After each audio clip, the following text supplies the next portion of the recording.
Hello friends, welcome to your YouTube channel English family 87।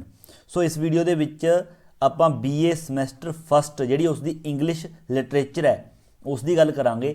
ਇਸ ਤੋਂ ਪਿਛਲੀ ਵੀਡੀਓ ਦੇ ਵਿੱਚ ਆਪਾਂ ਜਿਹੜਾ ਇਸ ਦਾ ਫਸਟ ਐਸੇ ਹੈ, ਆਪਾਂ ਐਸੇਜ਼ ਕਰ ਰਹੇ ਹਾਂ। ਇਸ ਦਾ ਫਸਟ ਐਸੇ ਵਿਦ ਦ ਫੋਟੋਗ੍ਰਾਫਰ ਉਹ ਆਪਾਂ ਕਰ ਚੁੱਕੇ ਹਾਂ। ਤੁਸੀਂ ਚੈਨਲ ਦੀ ਪਲੇਲਿਸਟ ਦੇ ਵਿੱਚ ਜਾ ਕੇ ਉਹ ਦੇਖ ਸਕਦੇ ਹੋ।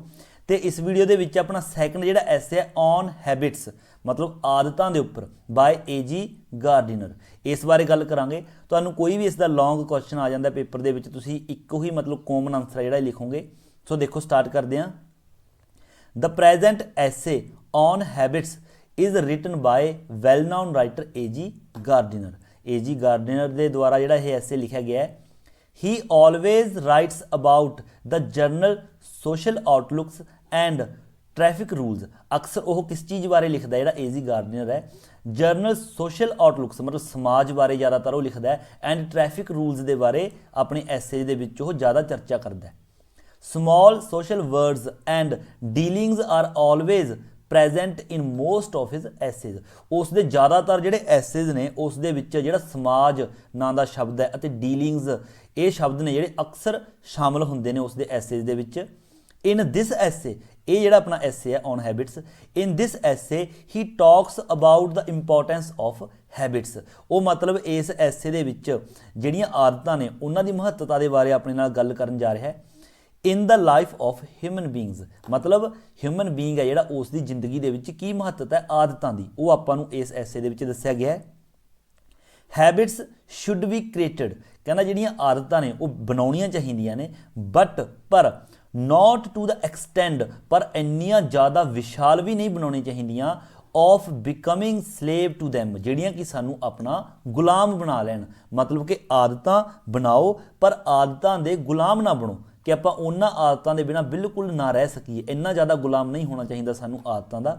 Sometimes habits fail us in taking decisions at right movement, क्योंकि कहता कई बार जिहड़ियां आदतां ने वो सानू फेल कर दिंदियां ने कोई डिसीजन लैण दे विच। सो इसलिए आदतां कहते जिहड़ियां इन्नियां ज़्यादा विशाल नहीं होनी चाहिए कि असीं उन्हां दे गुलाम हो जाइए। The writer uses his own experience, जिहड़ा राइटर है अपना खुद का एक्सपीरियंस है जिहड़ा वो यूज़ करता है, आपां नूं दसदा है to strengthen his view point या point of view regarding habits. Habits ने जिहड़ियां आदतां दे उपर जिहड़ा राइटर है अपने खुद के जिहड़े व्यू ने वो अपने नाल शेयर करता है। ही टैल्स हिज परसनल एक्सपीरियंस, वो अपना जिहड़ा परसनल एक्सपीरियंस है वो दसदा आपां नूं इस ऐसे दे विच।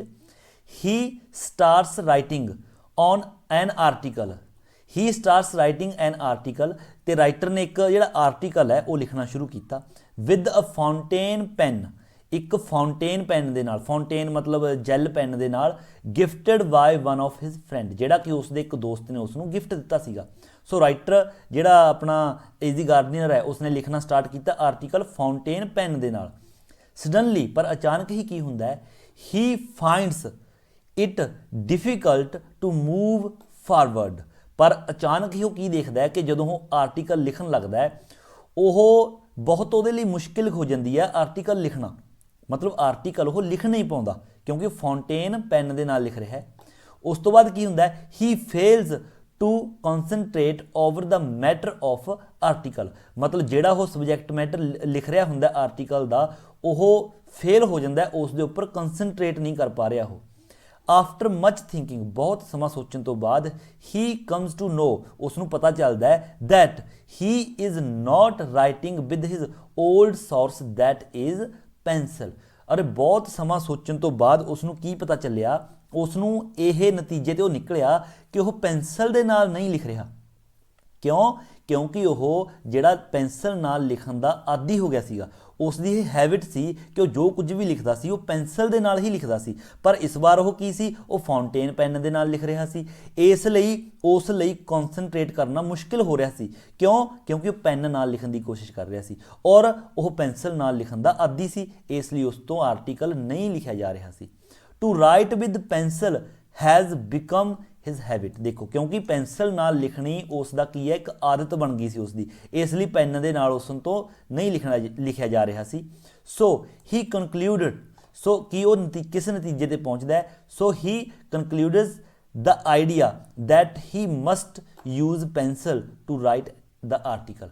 इसलिए वो इस नतीजे ते पहुँचता है कि उसनू आर्टिकल लिखण दे लई पेंसिल का यूज़ करना चाहिए। He gives us a clear example, वो आपां नूं एक क्लीयर जी एक एग्जाम्पल दिंदा है of the experience of sir Walter Scott. Sir Walter Scott की आपां नूं एक एग्जाम्पल दे के समझाउंदा है आपां नूं हैबिट्स के बारे।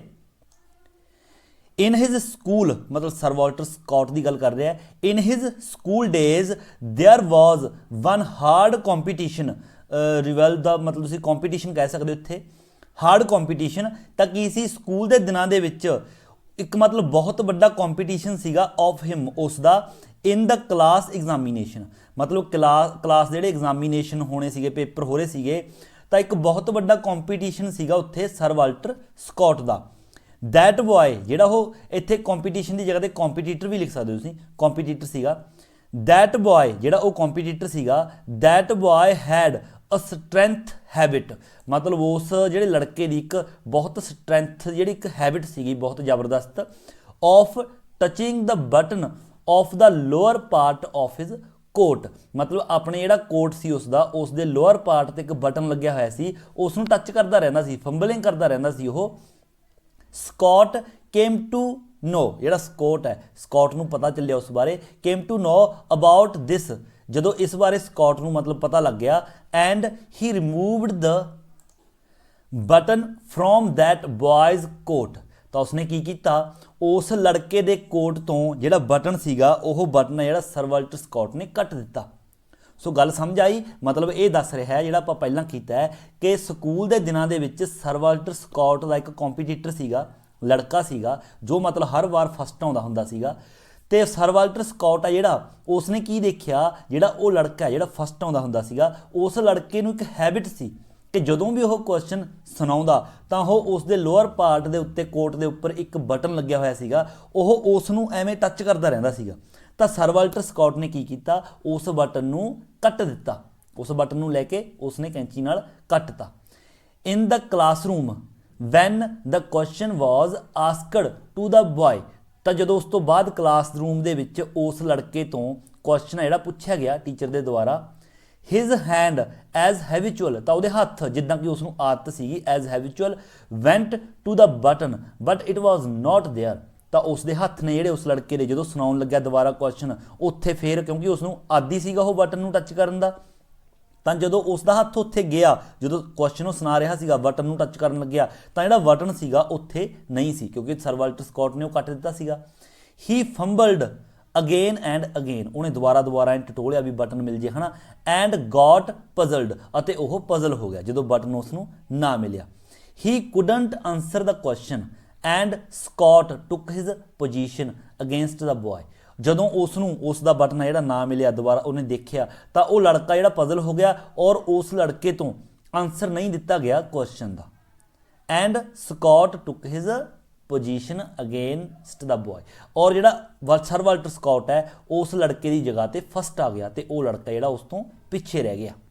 This happened because the boy was slave to his habit, ये अजिहा इसलिए होया क्योंकि जिहड़ा वो लड़का सीगा वो अपनी आदत का गुलाम हो गया सी। क्यों देखो क्वेश्चन तो उन्होंने वैसे भी याद हुंदा ही सीगा, कोई ये गल तो है नहीं सी कि जेकर वो बटन के हथ लाउंदा सी वो बटन है जिहड़ा उसनूं शक्ति दिंदा सी क्वेश्चन सुनाउण दी, याद तो उहदे हुंदा सी पर वह हैबिचुअल हो गया सीगा, वह गुलाम हो गया सी अपनी इस आदत का कि जदों भी वह सुनाउंदा आंसर दिंदा मतलब क्वेश्चन का तो वह बटन नूं टच करदा, तो सर वाल्टर स्कॉट ने देख लिया भी वो एवें करदा, उसने उसका बटन कट दिता और की होया वह लड़का आंसर नहीं दे सकिया और सर वाल्टर स्कॉट है जिहड़ा वो फस्ट आ गया। सो एक जिहड़ी सर वाल्टर स्कॉट की एग्जाम्पल दी है। The writer want to convey the message that, जिहड़ा राइटर है वो की मैसेज देना चाहुंदा है, वी शुड कल्टीवेट हैबिट्स, सानू जिहड़ियां आदतां ने कहंदा वो पैदा करनियां चाहीदियां ने, ओनली फॉर प्लेजर, सिर्फ अपने खुशी दे लई, keeping in mind that they should not be burden, burden मतलब होंदी अड़चन, सानू अड़चन नहीं होनी चाहिए on the way of success.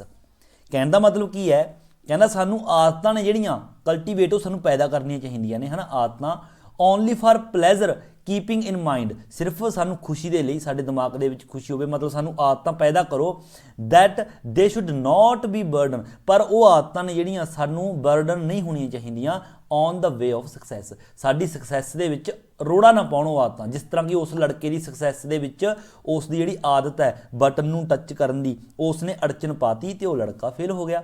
ਇਸ ਲਈ ਆਦਤਾਂ ਇੰਨੀਆਂ ਜ਼ਿਆਦਾ ਨਹੀਂ ਹੋਣੀਆਂ ਚਾਹੀਦੀਆਂ ਵੱਡੀਆਂ ਕਿ ਅਸੀਂ ਉਹਨਾਂ ਦੇ ਗੁਲਾਮ ਹੋ ਜਾਈਏ। He keeps aside the pen, ਉਸਨੇ ਪੈਨ ਹੈ ਜਿਹੜਾ ਉਹ ਸਾਈਡ ਤੇ ਰੱਖਿਆ, and starts writing the article with pencil, ਅਤੇ ਪੈਨਸਲ ਦੇ ਨਾਲ ਆਰਟੀਕਲ ਲਿਖਣਾ ਸਟਾਰਟ ਕਰਤਾ। And so we have this remarkable essay, so ਇਸ ਲਈ ਸਾਡੇ ਲਵੇ ਇਹ ਰਿਮਾਰਕੇਬਲ ਐਸੇ ਹੈ ਜਿਹੜਾ ਸਾਡੇ ਲਵੇ ਪਹੁੰਚਿਆ, ਪੈਨਸਲ ਦੇ ਨਾਲ ਉਸਨੇ ਲਿਖਿਆ। ਪਹਿਲਾਂ ਦੇਖੋ ਫਾਊਂਟੇਨ ਪੈਨ ਦੇ ਨਾਲ ਨਹੀਂ ਲਿਖਿਆ ਜਾ ਰਿਹਾ ਸੀ, ਜਦੋਂ ਉਸਨੇ ਫਾਊਂਟੇਨ ਪੈਨ ਜਿਹੜਾ ਸਾਈਡ ਤੇ ਰੱਖਿਆ ਪੈਨਸਲ ਦੇ ਨਾਲ ਲਿਖਣ ਲੱਗ ਗਿਆ ਤਾਂ ਉਸਨੇ ਆਰਟੀਕਲ ਬਹੁਤ ਵਧੀਆ ਲਿਖਤਾ, ਕਿਉਂਕਿ ਉਹ ਪੈਨਸਲ ਨਾਲ ਲਿਖਣ ਦਾ ਆਦੀ ਸੀ। ਸੋ ਇਸ ਤਰ੍ਹਾਂ ਜਿਹੜਾ ਇਹ ਐਸੇ ਹੈ ਇਹ ਆਦਤਾਂ ਦੇ ਉੱਪਰ ਆਧਾਰਿਤ ਹੈ ਕਿ ਕਿਸ ਤਰ੍ਹਾਂ ਲੋਕ ਨੇ ਜਿਹੜੇ ਆਦਤਾਂ ਪਾ ਲੈਂਦੇ ਨੇ ਔਰ ਉਹਨਾਂ ਆਦਤਾਂ ਦੇ ਗੁਲਾਮ ਹੋ ਜਾਂਦੇ ਨੇ, ਕਿ ਜਦੋਂ ਮਤਲਬ ਉਹ ਕੰਮ ਨਹੀਂ ਕਰਦੇ ਜੋ ਉਹਨਾਂ ਨੂੰ ਆਦਤ ਹੁੰਦੀ ਹੈ ਤਾਂ ਉਹਨਾਂ ਨੂੰ ਬੇਚੈਨੀ ਜਿਹੀ ਮਹਿਸੂਸ ਹੁੰਦੀ ਹੈ। ਇਹਨਾਂ ਆਦਤਾਂ ਦੀ ਵਜ੍ਹਾ ਨਾਲ ਕਈ ਵਾਰ ਜਿਹੜੇ ਲੋਕ ਨੇ ਆਪਣੀ ਜ਼ਿੰਦਗੀ ਦੇ ਵਿੱਚ ਅਸਫਲ ਹੋ ਜਾਂਦੇ ਨੇ। ਸੋ ਸਾਨੂੰ ਆਦਤਾਂ ਪਾਉਣੀਆਂ ਚਾਹੀਦੀਆਂ ਨੇ, ਬਟ ਚੰਗੀਆਂ, ਔਰ ਇੰਨੀਆਂ ਕੁ ਆਦਤਾਂ ਜੋ ਅਸੀਂ ਲੋੜ ਪੈਣ 'ਤੇ ਉਹਨਾਂ ਨੂੰ ਛੱਡ ਸਕੀਏ, ਉਹਨਾਂ ਦੇ ਗੁਲਾਮ ਨਾ ਹੋਈਏ। ਸੋ ਇਹੀ ਆਪਾਂ ਨੂੰ ਐਸੇ ਦੇ ਵਿੱਚ ਏਜ਼ੀ ਗਾਰਡਨ ਹੈ ਜਿਹੜਾ ਉਸਨੇ ਸਮਝਾਇਆ। ਸੋ ਆਈ ਹੋਪ ਕਿ ਐਸੇ ਜਿਹੜਾ ਤੁਹਾਨੂੰ ਆਸਾਨ ਲੱਗਿਆ ਹੋਊਗਾ, ਆਸਾਨ ਲਿਖਣ ਦੀ ਕੋਸ਼ਿਸ਼ ਕੀਤੀ ਹੈ। ਜੇਕਰ ਚੰਗਾ ਲੱਗਿਆ, ਆਸਾਨ ਲੱਗਿਆ ਤਾਂ ਵੀਡੀਓ ਨੂੰ ਲਾਈਕ ਅਤੇ ਸ਼ੇਅਰ ਜ਼ਰੂਰ ਕਰੋ, ਔਰ ਜੇਕਰ ਚੈਨਲ ਉੱਪਰ ਨਵੇਂ ਹੋ ਤਾਂ ਚੈਨਲ ਨੂੰ ਸਬਸਕ੍ਰਾਈਬ ਕਰਨਾ ਬਿਲਕੁਲ ਨਹੀਂ ਭੁੱਲਣਾ। ਸੋ ਮਿਲਦੇ ਹਾਂ ਅਗਲੀ ਵੀਡੀਓ ਲੈ ਕੇ, ਉਦੋਂ ਤੱਕ ਦਿਓ ਇਜਾਜ਼ਤ। Thank you so much.